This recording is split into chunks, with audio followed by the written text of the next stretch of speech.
नमस्कार. काल धाराशिव जिल्ह्यातील वाशी तालुक्यातील दसमेगाव येथे अफूची लागवड झालेली आहे अशी आम्हाला एक माहिती प्राप्त झाली होती.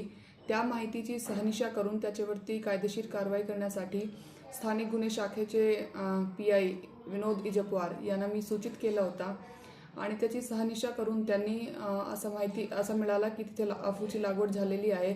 त्यावरती NDPS कायद्याप्रमाणे कारवाई करण्यात आली.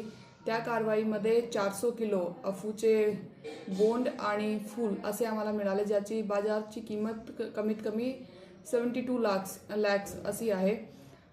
त्यामध्ये कारवाई पुढील कायदेशीर कारवाई चालू आहे. याद्वारे मी धाराशिव जिल्ह्यातील नागरिक यांना असं आवाहन करते की आपल्याकडे आसपास कुणीही लपून छपून जर गांजेची अफूची लागवड करत असतील तर त्याची सूचना पोलीस प्रशासन यांना द्यावे. आम्ही त्यावरती नक्कीच कारवाई करू आणि आपली जी माहिती आहे ते आपली ओळख आहे ते गोपनीय ठेवण्यात येणार. थँक्यू.